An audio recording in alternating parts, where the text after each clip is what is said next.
The Apostle John records the Son of God saying the following: A new commandment I give you, that you love one another. As I have loved you, so too must you love one another.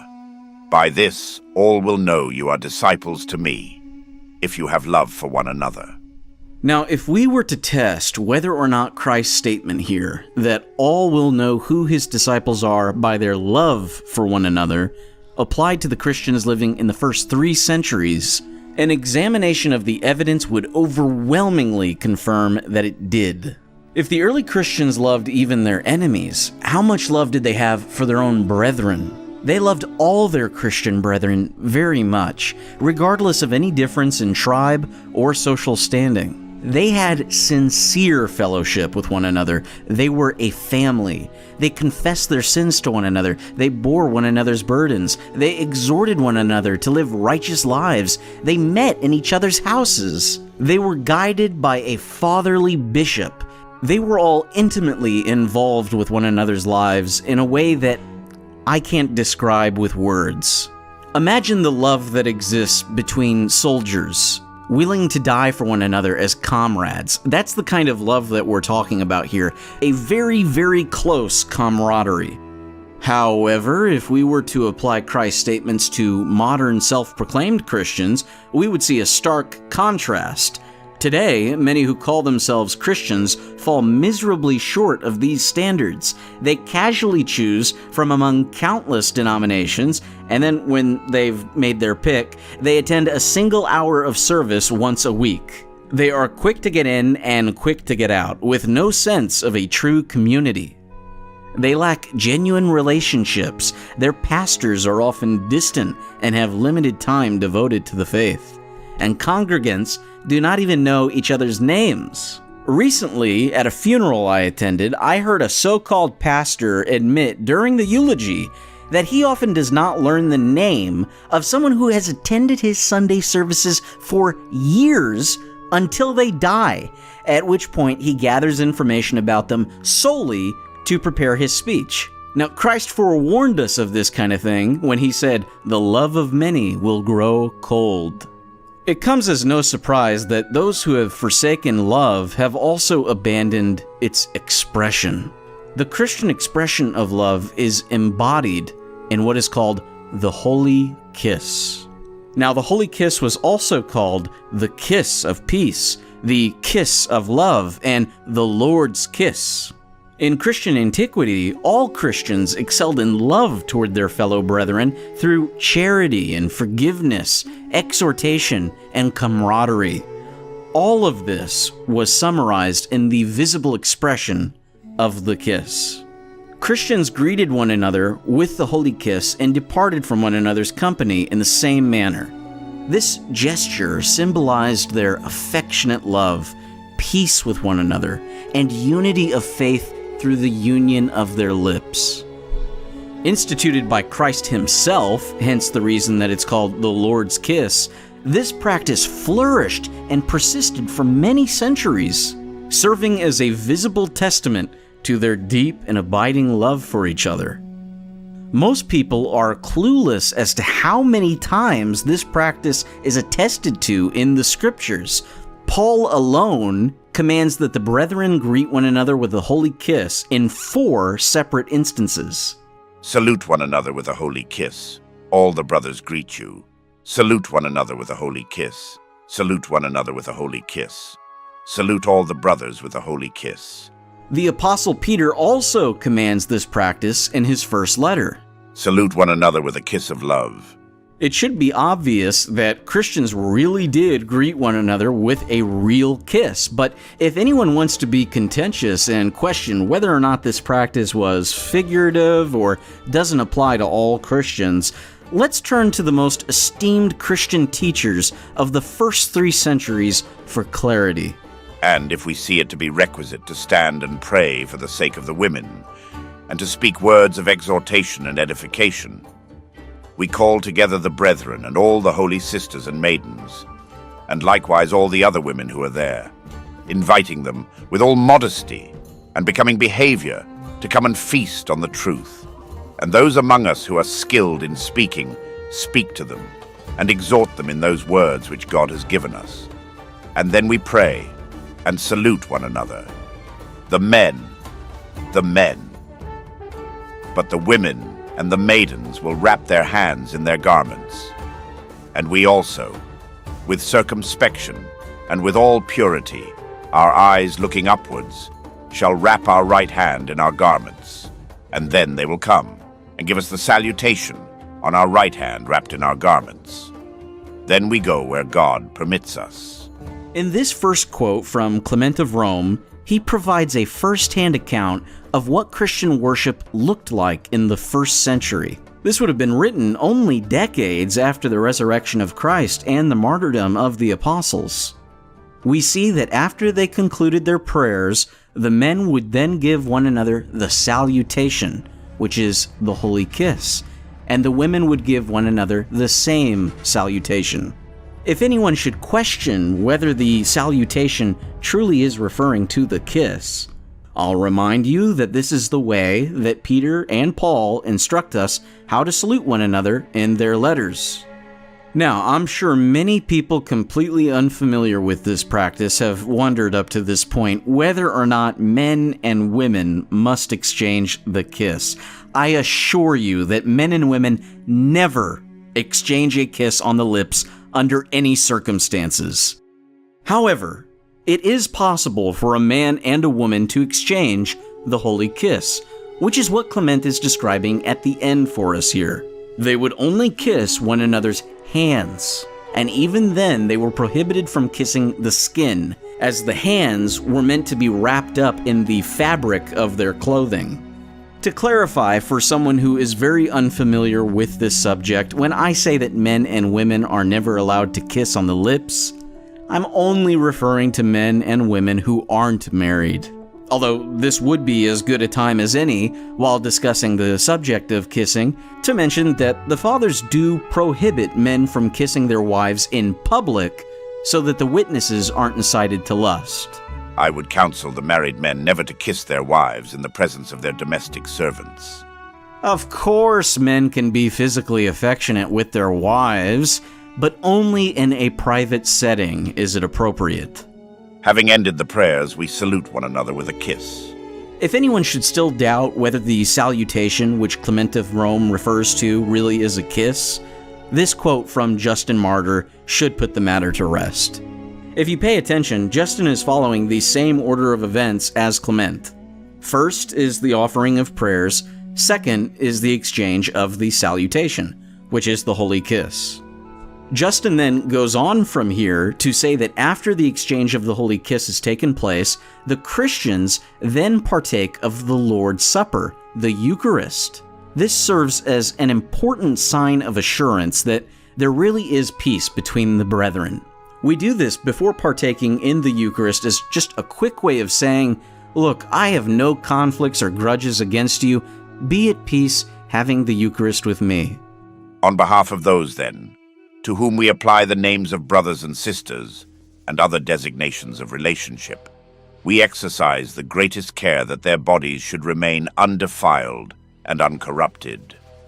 For the Logos again says to us, if anyone kisses a second time, because it has given him pleasure, he sins. He also adds, therefore the kiss, or rather the salutation, should be given with the greatest care, since if there are mixed with it the least defilement of thought, it excludes us from eternal life.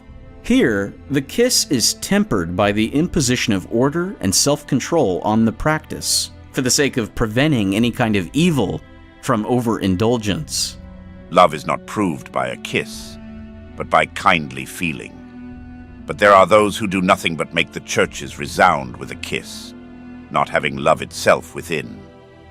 For this very thing, the shameless use of a kiss, which should be mystical, causes foul suspicions and evil rumors.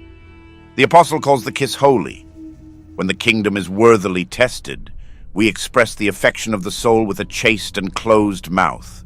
Clement of Alexandria isn't prohibiting the practice of the holy kiss here, neither is he demeaning its value. He is simply stating that love is much more than only a kiss, and that performing the kiss without the accompanying acts of love renders the kiss empty and meaningless. Clement also tempers the kiss here, like Athenagoras, to ensure the innocence of the kiss by instructing that the mouth must be closed. But some may argue that the exchange of a kiss between men is inherently suspect and can never be innocent under any circumstances.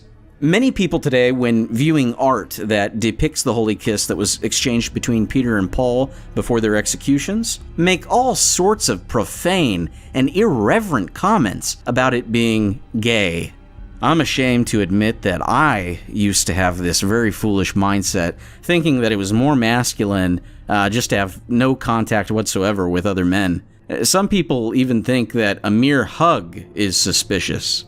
The love of many truly has grown cold. The Christians have become unloving, and the rest of the world too has lost its warmth. Not even that long ago, even outside of Christianity, men shared close bonds unmarred by any hint of sexual immorality or degeneracy. Consider, for instance, the following photographs of soldiers and civilians before the Second World War.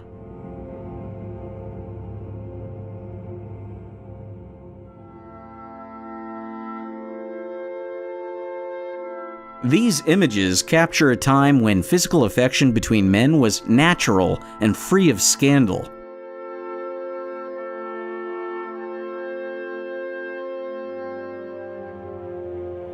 It wasn't until the mid-20th century, around the 1950s, that such expressions began to wane. I think that people today simply have dirty minds, but I digress. On the way to be martyred, the other man asked James to forgive him, and after brief consideration, James said, "Peace be to you," and kissed him, and so both were beheaded together. Another custom has now become prevalent. Those who are fasting withhold the kiss of peace, which is the seal of prayer, after prayer made with brethren. But when is peace more to be concluded with brethren than when, at the time of some religious observance, our prayer ascends with more acceptability? What prayer is complete if separated from the holy kiss? Now, I think that Tertullian is clear enough here in his own words, but I want to emphasize for anyone who isn't paying complete attention that, for Tertullian, the holy kiss is what makes a prayer with brethren complete. Without the finalizing act of the holy kiss, the prayer with the brethren is left incomplete. This is a mindset found nowhere today. What unbelieving husband will permit her to creep into prison to kiss a martyr's chains? Will he permit her to meet any of the brethren to exchange the kiss? Similar to the passage we examined from Clement of Rome earlier, Tertullian is only describing a kissing of external material. He nowhere permits men kissing women on the lips, or vice versa. When he has been made bishop, everyone shall give him the kiss of peace, and salute him respectfully, for he has been made worthy of this. We learn from this that after a man has been ordained as a bishop, everyone was expected to give him the kiss of peace. This served as an important expression of love and respect for both those who were being led and the one who was now leading. When the teacher finishes his instruction, the catechumens will pray by themselves, separate from the faithful. The women will also pray in another place in the church, by themselves, whether faithful women or catechumen women. After the catechumens have finished praying, they do not give the kiss of peace, for their kiss is not yet pure. But the faithful shall greet one another with a kiss, men with men, and women with women. Men must not greet women with a kiss. Now, at first, one may wonder if this quote right here contradicts what Tertullian and Clement say about instances of Christian men and women exchanging a kiss. Again, the kiss that Clement and Tertullian referred to between men and women only applied to the kissing of clothing or chains. They never kissed one another's skin, let alone the lips. Hippolytus isn't prohibiting a Christian woman kissing a martyr's chains or his garment, but he is prohibiting a man kissing a woman on the lips. Hippolytus reserves a kissing on the lips only to the same sex. Tertullian and Clement of Rome prohibited men kissing women on the lips as well, obviously. Or what then? Will Tertullian, the same man who exhorts women to veil even their eyes, ask the woman to remove her veil for a kiss? That's absurd. Furthermore, Hippolytus explains here that the holy kiss is exchanged only between Christians who have been baptized and fully initiated into the faith. Although we Christians have a lot of love for our fellow catechumens and eagerly look forward to their being born again, in the same way a child eagerly looks forward to the birth of a new sibling, we must respect the acceptable season of things. Only after they have received remission of sins and have been admitted into the kingdom of heaven through the sacrament of baptism is their kiss finally pure. All of a sudden Archelaus appeared among them and embraced Diodorus, saluting him with a holy kiss. And finally, we conclude with a section from Apostolic Constitutions. Then let the men give the men, and the women give the women, the Lord's kiss. But let no one do it with deceit, as Judas betrayed the Lord with a kiss. We now realize the great betrayal of Judas if we understand the holy kiss. Jesus and his disciples greeted one another with the holy kiss, and Judas used this lovely sign of peace and camaraderie to betray the Son of God. While he was still speaking, behold, a crowd came, and the one called Judas, one of the 12, was leading the way for them, and he approached Jesus to kiss him.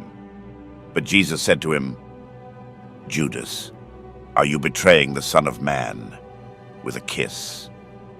The Apostolic Constitutions warns us against committing the same sin as Judas, justly condemning a man who would accuse his brother after kissing him.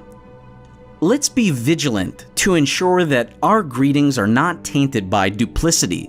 Let's never give an insincere kiss by masking hidden malice or enmity. Rather, let the kiss we exchange visibly be a true and pure reflection of the invisible love that resides within our hearts.